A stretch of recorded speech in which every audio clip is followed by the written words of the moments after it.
Nggih. Tapi esi nang Masih dipakai. Masih dipakai. Istilahnya Sekdes. Pakai. Assalamualaikum warahmatullahi wabarakatuh. Waalaikumsalam warahmatullahi wabarakatuh. Gema Gagasan kali ini kedatangan kades yang belum lama ini kedatangan orang nomor 1 di Indonesia dan rombongannya. Ini kita pas waktu itu kita asal ambil video aja langsung FYP langsung viral. Nggih, amin nggih. Desa Pagak, Nggih. Kecamatan Purwanegara. Purwareja Klampok. Purwareja Klampok. Nggih. Kecamatan Purwareja Klampok. Dulu itu aku kan sering ke Pagak itu.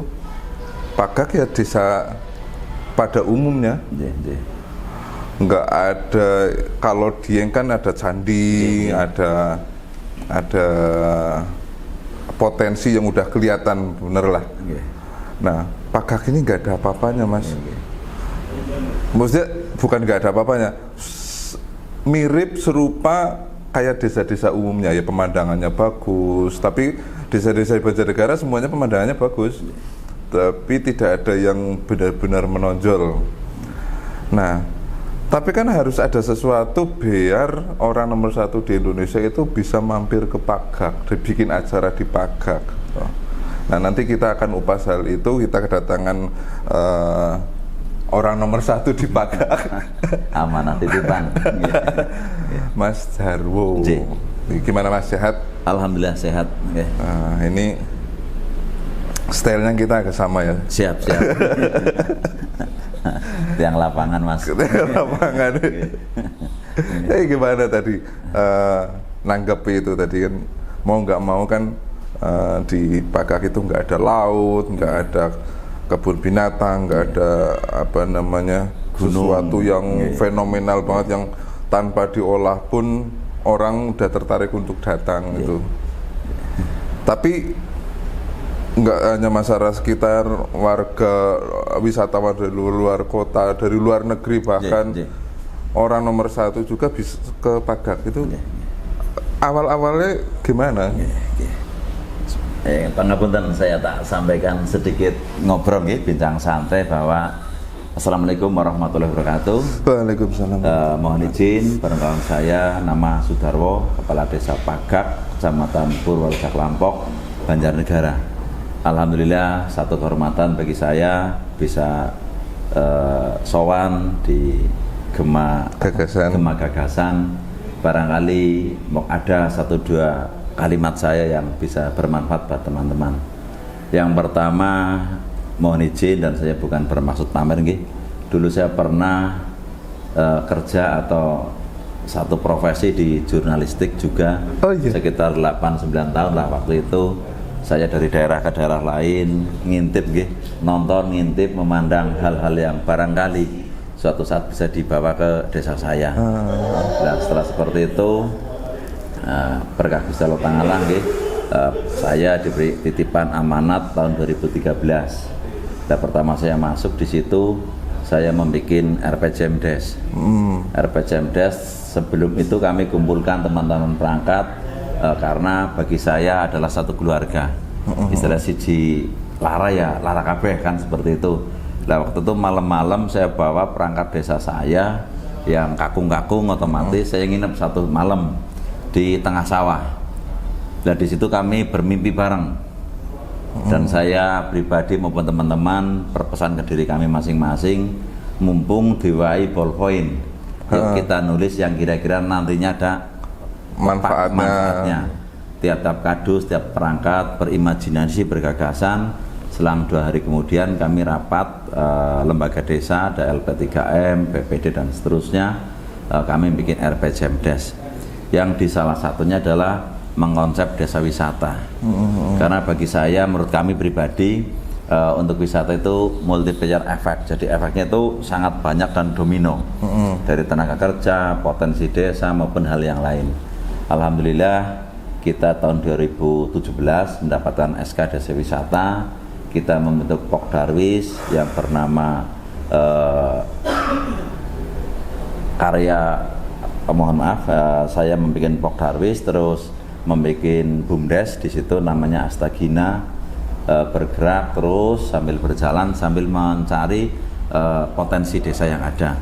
Karena bagi kami, saya dulu pernah diajari guru TK saya, di sini senang, di sana senang, di mana hatiku senang, kan seperti itu.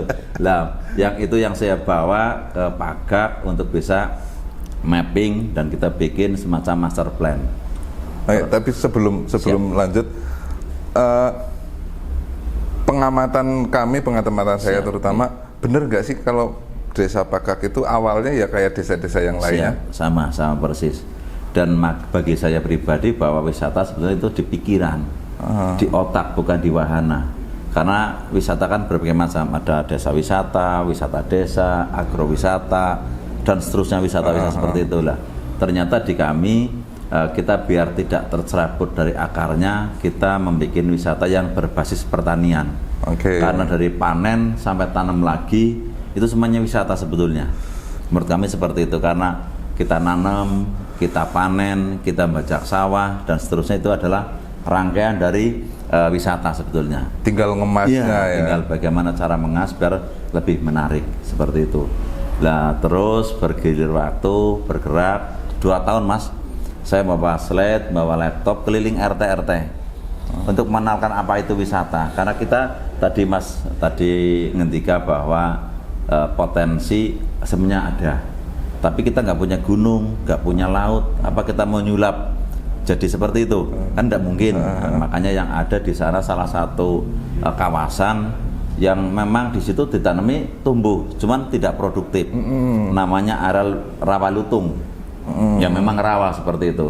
Ketika kita jual dengan kalimat nun sewu musiman, itu paling 100 ubin itu hanya 1 juta, bahkan nggak sampai waktu itu. Nah, setelah seperti itu kami rapat dengan BPD. Bengkok saya pribadi itu 10 bau Mas. Terus kami sidang desa, tak kepras 2 bau. Jadi saya hanya mendapat 8 bau. Tapi bukan bermaksud kami ria, karena kalau tidak ada yang berani berkorban, nun sewu kapan? Kan, dan siapa, kan seperti itu. Terus di situ kami musyawarah desa, 2 bau itu kami infakkan untuk kegiatan desa wisata lokasi di Rawalutung itu. Di situ karena memang potensinya air Mas, saya membuat embung desa, membuat kolam renang yang di sana sini memang tidak lepas dari potensi yang ada. Jadi kita tidak total merombak dengan kearifan lokal yang kita lewatan, enggak. Tapi semuanya harus bergerak di situ dengan satu pemahaman. Biarpun 2 tahun kita keliling RT Mas, untuk menerangkan wisata itu apa sih, sebenarnya seperti itu. Jadi kesadaran bahwa ini harus didukung masyarakat itu 2 tahun ya. 2 tahun untuk penyadaran kepada masyarakat biar sadar wisata gitu ya. Itu saja masih agak susah Mas. Gitu ya. Ngertosnya kan perosotan, air terjun, laut, gunung dan sebagainya. Kami nggak punya itu. Kami hanya punya matahari, angin, lumpur. Makanya waktu itu kami festival lumpur, sepak bola lumpur, tarik tambang, semua berbau lumpur. Karena di situ memang ya adanya rawa, lumpur itulah. Setelah seperti itu kami festivalkan petani, inter Mas. Barangkali mbah dulu masih ingat nampi beras dipisah dengan gabah itu tak festivalkan. Biar ada semacam kita mau loncat menjadi industri wisata, tapi tidak ada asap, limbahnya sedemikian kecil, maksudnya seperti itu. Jadi akhirnya muncul gagasan itu, semua kita festivalkan. Ternyata asik Mas, dan murah. Karena hadiah cukup kambing, ya seperti itu. Barangkali nanti karena di sana memang wilayah Klampok itu identik wilayah Kupat Telandan itu kan, kami combine dengan ayam petis. Jadi begitu rampung kegiatan, ya makan bareng Kupat dengan ayam petis yang insya Allah ya monggo pindah di Pagak biar merasakan ayam petis dan Kupat Telandannya seperti itu. Patut didatangi ini. Siap. Terus itu masih internal, kayak misalnya festival itu masih internal pesertanya dari masyarakat situ-situ aja, atau udah dari luar kota, wisatawan gitu? Alhamdulillah sudah ada yang dari luar kota. karena kita tidak duplikasi seperti di Dieng. Di sana ada atas awan apa nggih? Ada rambut gimbal, kami nggak punya rambut gimbal, tapi kami punya kebudayaan atau kesenian. Kami bikin festival Gending Tengah Sawah waktu itu, peserta dari luar daerah menarik di situ, dan terus kami juga nun sewu ini untuk segmen pasar lokal, kita adakan yang memang khas lokal, tapi alhamdulillah juga kedengeran sampai ke luar negeri Pak Mas waktu itu. Ditambah lagi kami punya usaha kegiatan warga kami untuk minyak astiri itu yang ternyata dulu konon orang luar negeri datang ke kita gara-gara rempah-rempah sekarang beliau datang ke kami tapi bukan bahan mentahnya ya. Bukan untuk menjajah ya kan, dan bahan mentah kita tidak larikan ke sana, tapi kita olah sudah jadi minyak. Dan alhamdulillah dalam minggu-minggu kemarin dari Lituania, dari Jerman, dari Brasil, dari Belanda, kemarin sore ada yang dari Inggris juga. Untuk karena kayak gini Mas, sebetulnya menurut kami potensi yang ada di Pagak bagi orang Pagak mungkin biasa, tapi barangkali bagi orang luar mungkin itu yang luar biasa. Karena hanya sebuah pohon bambu napa niku sing gede petung, ternyata di Belanda nggak ada. Dan orang Belanda sana kepengen punya itu. Ya berarti kan, oh ini berarti potensi. Lah, akhirnya kami dengan teman-teman membuat pengolahan minyak atsiri seperti itu. Lah di sana padat ilmu, padat manfaat. Karena kami kalau nyuling tiap malam minimal 1,5 ton limbah padat Mas. Itu yang masih bisa diolah jadi pupuk dan lain sebagainya. Belum lagi dari hidrosolnya atau air limbahnya itu masih bisa jadi semacam balsam, semacam aromaterapi dan seterusnya, karbol dan seterusnya. Itu potensi banget. Itu hasil tanaman masyarakat sekitar atau malah udah nggak terpenuhi harus mengambil dari luar juga? Alhamdulillah itu Mas, katanya dengan yang ini. Justru mohon maaf, ini bukan kami bermaksud menyudutkan siapapun. Sebetulnya di Banjarnegara ini sangat potensi Mas.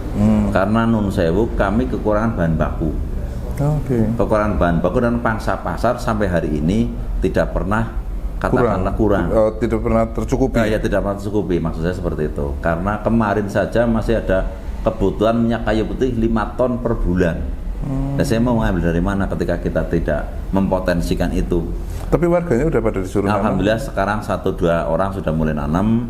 Tapi nun sewu yang sangat potensi sebetulnya daerah-daerah yang rawan tandus itu kekeringan dan seterusnya kan bisa kayu putih, bisa pala. Karena kalau pala itu Mas dari daun, kulit, fulinya, bijinya semuanya bermanfaat. Semuanya laku ya? Semuanya laku dan kita suling seperti itu. Dan dampak lingkungan insya Allah karena ini bukan kimia itu bisa kita manfaatkan. Dan kalau pala gitu kan akarnya bagus ya? Bagus, dan itu tidak kenal musim Mas. Konon seperti itu. Jadi begitu di atsir ini sekali tanam itu panen berkali-kali tanpa olah tanah, tinggal mupuk dengan pupuk organik. Karena dengan pestisida atau dengan kimia itu nanti ada grade ketika di lab. Jadi gitu. harus steril dari kimia. Seperti itu. Bisa untuk konservasi juga ya? Bisa untuk konservasi, terus pendapatan juga. Ya tadi saya sampaikan sekali tanam panen berkali-kali. Contoh soal serewangi. Begitu tumbuh dipangkas tumbuh lagi. Pangkas lagi. Nilam juga sama. Kalau yang pala kayu putih kan tebang tumbuh lagi. Seperti itu. Jadi dulu pernah saya dapat kunjungan dari pendamping desa se-Kabupaten Banjarnegara. Saya ngumpruk di situ. Seandainya desa-desa yang lain, saya tidak bermaksud menggurui, kerso sebagian dana untuk kata reboisasi atau apa dimanfaatkan untuk itu, nanti 5-4 tahun ke depan sudah kelihatan hasilnya. Dan kita siap menampung seperti warga kami yang mengelola kegiatan tersebut. Karena kalau di kalangan petani kan kadang-kadang disuruh nanam apa takut. Yang bikin mereka itu nggak semangat atau takut untuk nanam itu tadi karena dan nanti nanam ini jualnya kemana ya, terus harganya nanti kalau tanam massal nanti harganya anjlok kayak gitu kan. Itu yang akhirnya membuat para petani ragu untuk menanam. Nah ternyata ini udah ada proses pasca panennya, artinya siap menampung gitu ya. Jadi buat masyarakat yang pengen menanam tanaman-tanaman itu bisa langsung aja, atau pengen mungkin belajar dulu juga bisa main ke Pagak gitu ya. Datang ke Pagak untuk konsultasi enaknya untuk lahan di wilayah ini tanam apa gitu. Terus proses prosedurnya seperti apa gitu. Oke, balik lagi ke Pagak, Mas. Siap. Perkembangan ini kan kalau nggak salah periode kedua ya. Alhamdulillah. Artinya dari masa berjuang dulu, masa awal-awal ya babat alas gitu. Artinya diapresiasi masyarakat untuk meneruskan program. Artinya dukungan dari masyarakat untuk Pagak sebagai desa wisata itu disetujui, didukung oleh masyarakat. Nah, Pagak yang dulu sama Pagak yang sekarang, kalau menurut kacamata nih Mas Darwo itu seperti apa? Alhamdulillah sekarang lebih agak enjoy, agak lebih enak karena sedikit banyak sudah ada pendatang masuk, terus ada edukasi dari pihak-pihak terkait, dinas pariwisata dan seterusnya. Makanya menurut kami wisata itu tidak ada saingan sebetulnya, adanya kerjasama. Contoh soal izin saya sampaikan, begitu datang ke Banjarnegara saya harap tidak hanya 1 hari lewat, tapi bisa 3-4 hari lewat stay di Banjarnegara. Karena Banjarnegara menurut kami serpihan surga yang memang ada di dunia ini, Mas. Karena dari arah barat, dari Non Sewu, Gemelem, di sana ada keunikan tersendiri. Mampir ke Klampok, di situ ada Non Sewu Makam Belanda dan seterusnya. Mampir ke Pagak, mampir ke Merican misalnya, ke Pesangkalan, sampai titik gongnya di Dieng misalnya. Jadi katakanlah sing jenengan Non Sewu wisata itu kan bagaimana cara mengambil duitnya panjenengan di kantongnya panjenengan tak kutil tanpa menjenengan rasa kelangan dan dengan seneng dan kami dapat income kan seperti itu konsepnya seperti itu katakanlah seperti itu. Jadi tidak ada saingan dan sebetulnya hanya tinggal bagaimana mengkoneksikan. Terus yang kedua Nun Sewu, mohon maaf ini PMK Banjarnegara barangkali sedikit sentuhan asik lah, bahwa seolah-olah begitu masuk di perbatasan Banyumas atau Purbalingga atau Wonosobo, bikinlah kayak replika candi Dieng misalnya. Jadi seolah-olah begitu masuk Klampok sudah masuk Dieng. Kita tidak bisa memungkiri Nun Sewu, Dieng memang magnetnya Banjarnegara. Ketika kita dibumingkan tugu-tugunya dengan Nun Sewu barangkali sarana promosi yang lebih masif promosi gitu ya. Begitu masuk Klampok seolah udah masuk Dieng, padahal Dieng masih sekian puluh kilo lagi. Dan di Nun Sewu dibegal dalam tanda petik, dibegal dengkokakan tentang Pagak, tentang Klampok, tentang Bunti, dan itu satu rangkaian yang tadi saya sampaikan, multiplier efek ekonomi dan seterusnya itu mungkin bisa terpotensikan. Ini menarik sekali tadi yang disampaikan, wisata itu bukan saingan tapi kolaborasi. Karena mau nggak mau kan wisatawan nggak bisa hanya mampir ke satu tempat. Terus masing-masing tempat kan punya potensi dan punya kreativitas, inovasi yang berbeda-beda gitu. Tinggal masing-masing Pokdarwis, masing-masing desa itu saling kayak bikin paket gitulah ya. Kayak misalnya tadi Klampok ada Kupat Landan, di Pagak ada Petis, kawin, gitu. Jadi kan terkoneksi gitu. Jadinya jadi muncul menu baru yang rasanya lebih tidak monoton lah seperti itu. Nah kalau dari selain wisata, Pak, Pagak potensi lain Pagak selain sektor wisata. Kalau di sana sebetulnya seperti kampung-kampung yang lain, cuman ada sedikit keunikan. Di sana ada pengrajin anggrek. Memang anggrek dipiara, terus nanti dijual dan seterusnya. Terus ada pot yang dari cor itu ada. Terus yang lain-lain makanan-makanan khas ringan kecil di wilayah sana memang ada. Terus termasuk tadi potensi Kupat Landan juga lumayan karena di sana juga satu malam bisa sekian puluh atau bahkan ratus kilo untuk satu produksi masak. Dan yang bikin selongsong kupatnya itu juga akhirnya home industry. Termasuk tadi kayak kalau di Pagak sana kan yang minyak astiri kan 11 item yang kita suling di sana. Pencacahan, pemilahan, packaging dan seterusnya melibatkan warga. Ketika ada tamu datang yang kerso berbelajar di sana kaitannya dengan atsiri atau mungkin dengan yang lain, nanti bisa dikombin seperti itu. Oke. Tapi kalau ngelihat dari tadi yang potensi lainnya yuk larinya ke pariwisata semua. Iya, betul. Karena ya tadi barangkali dengan kalimat wisata memang tanpa aset tapi ketemu duit loh Mas. Seperti itu. Barangkali seperti itu. Ternyata di sana Nun Sewu yang tadinya sampah, kayak dulu juga saya pernah berproses tukang ngerongsok Mas, saya nampung, dan hari ini masih ada yang tertinggal dampak dari itu. Sampah dikumpulkan, saya bagi 2 karung kandi nih konggi, dibagi ke warga. Waktu itu salah satu kadus mengadakan kegiatan itu, tak split dana sedikit untuk pembelian kandi itu. Terus dipilah yang basah sama yang kaleng dan seterusnya. Dikumpulkan, sekarang sudah berarti ada 6 tahunan dampak dari jual itu untuk donor darah Mas.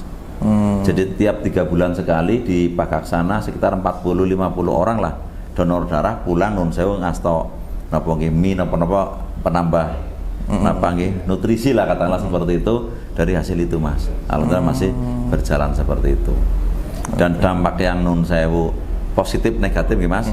Dampak yang agak negatif berat niku ketika dampak Covid. Pagak baru katakanlah mau berjalan terhantam itu, dan ternyata untuk bangkit memang lumayan susah. Terus waktu itu kami sedikit edukasi ke masyarakat. Begitu Covid melanda, kami bagi galon-galon Nun Sewu yang besar ke semua warga, tempat umum maupun sarana ibadah. Untuk dulu ketika mbah saya masih Sugeng kan di depan rumah ada padasan Mas, kan seperti itu nggih. Nah karena sekarang Nun Sewu padasan mungkin kurang canggih atau kurang menarik, barangkali kami bagi galon, tiap rumah 1 galon plus sabun, hand sanitizer, bikin satgas.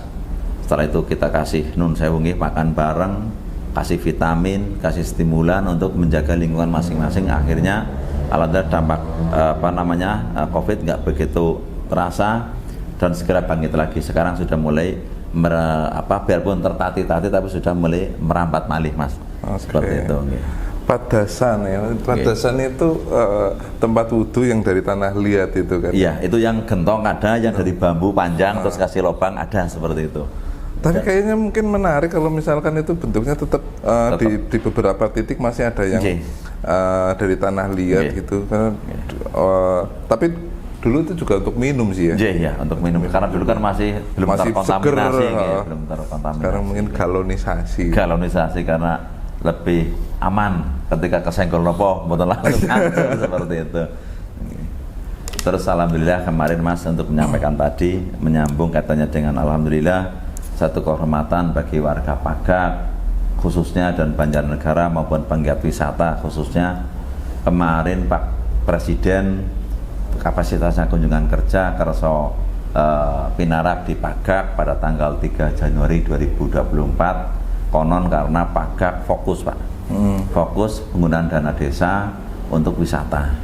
Dan di situ terintegrasi memang di situ. Jadi ada ketahanan pangan, kami gunakan untuk kolam yang di dalamnya ada ikan, terus kasih bebek-bebekan, ada sewa di situ, terus kasih makan dari pengunjung yang lewat jualan pakan ikan itu. Terus tahun kemarin kita bikin greenhouse untuk kegiatan BUMDes melon. Tahun ini lagi nanam timun sama bunga kol dan sebagainya. Jadi asik petik di situ sekaligus edukasi. Jadi kita fokus memang di satu kawasan yang terintegrasi tanpa kita melupakan kepentingan petani atau yang lain. Jalan tetap kita bangun, irigasi, termasuk juga sarana peribadatan, karena keinginan saya pribadi mudah-mudahan nanti bisa berlanjut di era yang akan datang. 3 poin yang kami tekankan. 1, agama, berarti tiap RT lah katakanlah harus bisa baca tulis, memahami Quran dan seterusnya. Yang kedua IT, harus tahu IT karena sekarang zamannya digitalisasi. Yang ketiga bahasa asing. Jadi gambaran kami ketika BUMDes sudah ada PAD masuk, ini harus kita dengungkan dan kita gerakan. Karena kita hari ini mungkin untuk usia PAUD sampai kelas 6. Kita Nun Sewu, saya generasi yang sudah tua lagi. Ketika nanti yang masih muda-muda ini keluar dari zona sudah punya agama, punya IT, punya bahasa asing, tidak basic. Nah itu gambaran kami, itu yang kita push nanti ketika kita BUMDes kita, PAD kita sudah naik. Hari ini desa baru bisa menganggar untuk guru-guru TPQ, guru PAUD yang kita insentifkan dari Pemdes seperti itu. Oke. Ini menarik sekali karena kebanyakan fokusnya untuk di pengembangan teknologi, IT, bahasa Inggris, agama, sektor agamanya kadang-kadang terlupakan. Dan ini malah tadi di poin pertama karena itu mungkin untuk bentuk karakternya ya. Biar tetap ketimuran tapi bisa masalah barat juga oke. Artinya ketika ada tamu-tamu dari luar negeri ya warganya udah nggak canggung lagi, udah bisa ngomong, bisa ngobrol. Oke. Jan pagak lo ya. Bismillah, ini baru awalan karena tidak ada yang sempurna, semuanya serba berproses, memang pelan, tapi kita harus, karena nun sewu saya lahir di Pagak. Saya berharap ada manfaat untuk Pagak, karena saya dulu pernah di luar daerah, luar Jawa. Ya kembali setinggi-tingginya bangau berterbang, terbang kan akan kembali ke sarangnya. Mudah-mudahan satu pesan mbah saya dulu ketika di titik akhir beliau mau seda itu ngendika data yang kau dadi obore masyarakat. Sampai detik ini masih tak ingat itu, dan mudah-mudahan pesan beliau yang sederhana tapi bermakna kami laksanakan dawuh itu bersama dengan masyarakat. Karena satu kalimat, oranana jangkah singket jangkah tanpa jumangkah. Tidak ada satu tujuan yang tercapai tanpa kita mau berbuat dan bergerak. Maka tagline Pagak adalah Pagak bergerak, insya Allah bergerak yang lebih baik dan lebih benar seperti itu. Tadi saya sampaikan agama nun sewu, bukan kami sok alim atau sok hebat atau enggak, itu bukan, tapi tadi karakter apa yang paling utama, karena pinter nek ora bener nyusahi Mas nun sewu nggih, gawe perkara kan nggih seperti itu. Oke. Terus cita-cita atau program yang sampai saat ini belum tercapai. Okay.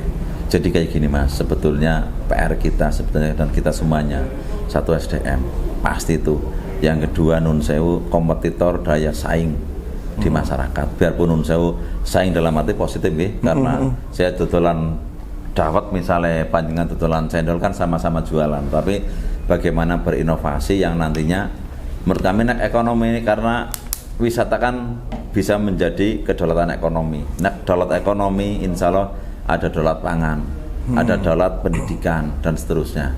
Jadi memang sumber utamanya gerakan bagaimana caranya PAD naik, PAD masyarakat juga naik. Nek desa maju, pendapatan masyarakat juga timpang, itu juga rawan sosial. Kalau anak-anak mudanya gimana Mas? Alhamdulillah Mas, alhamdulillah. BUMDes kami sebagian besar pemuda, karena jere nikungi statistik kita ada bonus demografi napa nggih. Jadi ternyata di sana juga bocah nome lare-lare nomengen kula nggih cukup kreatif, gelem obah lah ketika desa sedang mengadakan kegiatan, dan kadang malah banteri Mas, lebih banter pemudanya timbang aku sing dadi wong tua nang Pagak kan seperti itu. Bocah nom sing aku kalah Mas. Dulu kan tempat kami kampung apa jenengan niku sing online. Jadi yang tuh dulunya niku bocah tongkrongan niku tiba-tiba melangamung setengah tuku mobil Mas. Karena apa? Online. Apapun dijual online. Dan booming 2000 berapa ya sebelum corona itu. 2020 lah katakanlah, di 19 itu. Yang dulunya tukang nongkrong, gitaran, jembrang-jembrang, siki gawe studio Mas, karo modal. Si mikirnya lungan numpak ojek, siki mobil Pajero Mas. Aku kaget Mas Unyung lah untuk tandingannya Mas. Oh sangat tertinggal timbang bocah nomai, karena alhamdulillah kreatif, gelem guyub, terus gelem kadang sedikit bersentuhan dengan kreativitas yang ekstrim. Ekstrim dalam arti oke, mungkin es teh lagi laris, gawe sing model kayak gini, ternyata payu Mas.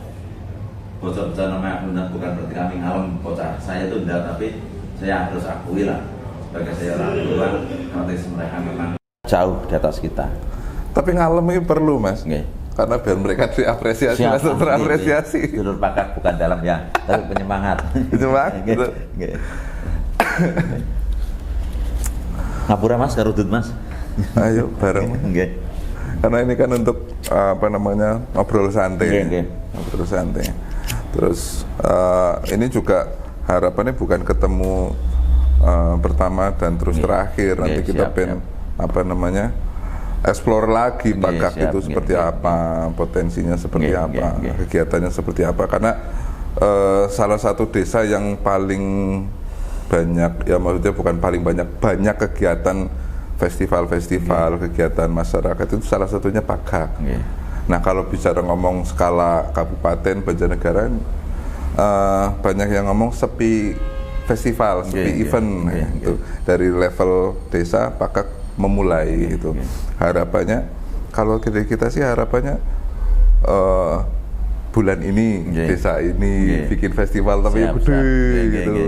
Terus berikutnya desa mana. Jadi hampir barangkali kalau di Banyuwangi ya Mas. Kalau di Banyuwangi itu setiap tanggal merah pasti ada event gede. Event gede dan itu mendatangkan wisatawan nggak cuma tetangga sekitar, tapi dari luar kota juga karena dikemas dan disupport penuh gitu. Dan tidak di satu tempat, pemerataan. Harapannya nanti itu bisa menular juga, dimulai dari itiran massal gitu. Jadi wisatawan nggak cuma nonton tapi ikut gitu. Ya ada kambing, ayo promosinya gitu. Saya sepakat sekali Mas kaitannya dengan festival karena insya Allah kami punya festival sekitar 12 festival. Karena kami memang tidak punya kelebihan seperti daerah yang lain yang gunung laut dan sebagainya. Kami wisatanya wisata kreatif. Jadi yang tadi mungkin festival petani, festival pusaka Nusantara, festival layangan, parade musik pelajar, yang nantinya memang massal. Dan di Pakak itu kebetulan berbatasan dengan Mandiraja dan Purwosok Lampok. Dan ternyata kami hitung-hitung di sana sekitar 10.000 siswa. Ketika satu kali saja dalam satu tahun masuk ke Pakak kali 5.000, kan sudah ketahuan. Itu yang dari sekolahan, belum yang secara pribadi. Dan secara geografis kabupaten kami di wilayah ujung barat dari Banjarnegara. Kita ke Purbalingga lebih dekat daripada ke pusat kota Banjar, hanya 12 kilo. Kalau ke Banjar itu sekitar 30 kiloan lah. Kalau ke Banyumas cukup 18 kilo. Jadi kadang kita ada ini muntahan dari lain daerah. Dan kepenginnya saya bukan berarti kami jumawa, bukan, tapi kepengen Pakak nantinya menjadi salah satu sentra kunjungan untuk Banjarnegara di bagian barat seperti itu. Oke. Nah, ramai banget itu. Lagi asik Mas. Ngomong pariwisata memang khususnya di Banjarnegara memang masih menarik karena potensinya yang luar biasa.